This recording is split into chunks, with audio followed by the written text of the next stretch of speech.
24 ब्राह्मणी और नेवला। एक गांव में देवश शर्मा नामक ब्राह्मण अपनी पत्नी एक साथ रहता था। उसके घर के आंगन में एक नेवली भी रहा करती थी। देवश शर्मा की पत्नी गर्भवती थी। जिस दिन उसने पुत्र को जन्म दिया उस दिन नेवली ने भी एक नेवले को जन्म दिया। नेवले को जन्म देने के उपरांत नेवली चल बसी के प्रति उसके हृदय में प्रेम भाव उमड़ पड़ा और वह अपने पुत्र के समान ही उसका भी पालन पोषण करने लगी। नेवला भी ब्राह्मण के परिवार से अच्छी तरह घुल मिल गया। वह सदा उनके पुत्र के साथ खेला करता। दोनों में अच्छी मित्रता हो गई थी।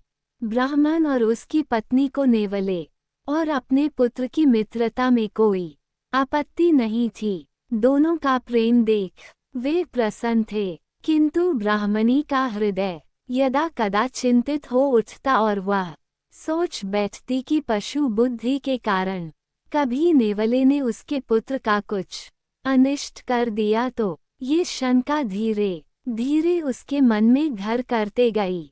उधर ब्राह्मण का विश्वास था कि पशुओं में भी प्रेम भाव की समझ होती है और नेवला अभी उसके पुत्र को अनिष्ट नहीं पहुंचाएगा। एक दिन ब्राह्मणी अपने पुत्र को एक वृक्ष की छांव में सुलाकर नदी में पानी भरने चली गई। उस समय नेवला भी वहां खेल रहा था।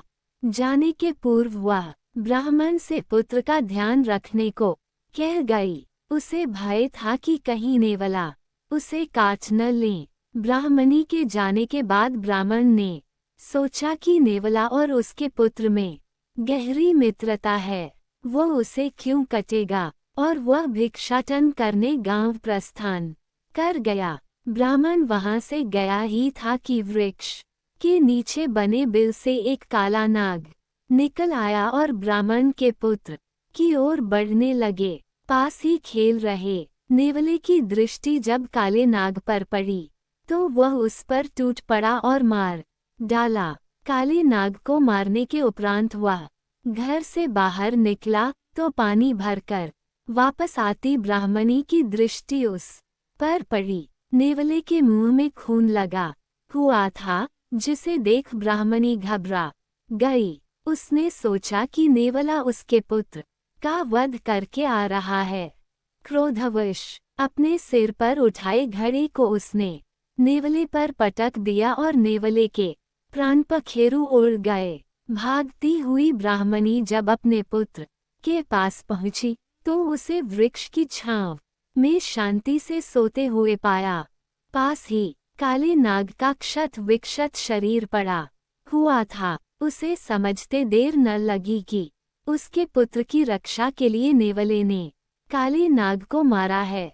वह दुख और पछतावे में अपना सिर पीटने लगी। तभी ब्राह्मण भिक्षाटन वापस लौटा। ब्राह्मणी ने उसे नेवले की बारे में पूरी बात बताकर कोसने लगी कि यदि मेरी बात मानकर तुम पुत्र के साथ रहते और लोभावश भिक्षाटन को नहीं जाते तो नेवले की जान नहीं जाती। नेवले के प्राण तुम्हारे लोभावश गए हैं। ब्राह्मणी और नेवला। एक गांव में देवश शर्मा नामक ब्राह्मण अपनी पत्नी एक साथ रहता था। उसके घर के आंगन में एक नेवली भी रहा करती थी। देवश शर्मा की पत्नी गर्भवती थी। जिस दिन उसने पुत्र को जन्म दिया उस दिन नेवली ने भी एक नेवले को जन्म दिया। नेवले को जन्म देने के उपरांत नेवली चल बसी के प्रति उसके हृदय में प्रेम भाव उमड़ पड़ा और वह अपने पुत्र के समान ही उसका भी पालन पोषण करने लगी। नेवला भी ब्राह्मण के परिवार से अच्छी तरह घुल मिल गया। वह सदा उनके पुत्र के साथ खेला करता। दोनों में अच्छी मित्रता हो गई थी। ब्राह्मण और उसकी पत्नी को नेवले और अपने पुत्र की मित्रता में कोई आपत्ति नहीं थी। दोनों का प्रेम देख वे प्रसन्न थे, किंतु ब्राह्मणी का हृदय यदा कदा चिंतित हो उठता और वह सोच बैठती कि पशु बुद्धि के कारण कभी नेवले ने उसके पुत्र का कुछ अनिष्ट कर दिया तो ये शंका धीरे धीरे उसके मन में घर करते गई। उधर ब्राह्मण का विश्वास था कि पशुओं में भी प्रेम भाव की समझ होती है और नेवला अभी उसके पुत्र को अनिष्ट नहीं पहुंचाएगा। एक दिन ब्राह्मणी अपने पुत्र को एक वृक्ष की छांव में सुलाकर नदी में पानी भरने चली गई। उस समय नेवला भी वहां खेल रहा था। जाने के पूर्व वह ब्राह्मण से पुत्र का ध्यान रखने को कह गई। उसे भय था कि कहीं नेवला उसे काट न ले। ब्राह्मणी के जाने के बाद ब्राह्मण ने सोचा कि नेवला और उसके पुत्र में गहरी मित्रता है, वो उसे क्यों कटेगा, और वह भिक्षाटन करने गांव प्रस्थान कर गया। ब्राह्मण वहां से गया ही था कि वृक्ष के नीचे बने बिल से एक काला नाग निकल आया और ब्राह्मण के पुत्र की ओर बढ़ने लगे। पास ही खेल रहे नेवले की दृष्टि जब काले नाग पर पड़ी तो वह उस पर टूट पड़ा और मार डाला। काले नाग को मारने के उपरांत वह घर से बाहर निकला तो पानी भरकर वापस आती ब्राह्मणी की दृष्टि उस पर पड़ी। नेवले के मुंह में खून लगा हुआ था, जिसे देख ब्राह्मणी घबरा गई। उसने सोचा कि नेवला उसके पुत्र का वध करके आ रहा है। क्रोधवश अपने सिर पर उठाए घड़े को उसने नेवले पर पटक दिया और नेवले के प्राण पखेरु उड़ गए।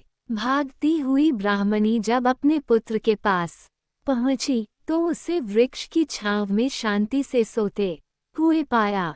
पास ही काले नाग का क्षत विक्षत शरीर पड़ा हुआ था। उसे समझते देर न लगी कि उसके पुत्र की रक्षा के लिए नेवले ने काले नाग को मारा है। वह दुख और पछतावे में अपना सिर पीटने लगी। तभी ब्राह्मण भिक्षाटन वापस लौटा। ब्राह्मणी ने उसे नेवले की बारे में पूरी बात बताकर कोसने लगी कि यदि मेरी बात मानकर तुम पुत्र के साथ रहते और लोभवश भिक्षाटन को नहीं जाते तो नेवले की जान नहीं जाती।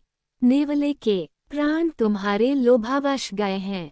सीख, बिना विचारे जो करे सो पाछे पछताए। सीख, बिना विचारे जो करे सो पाछे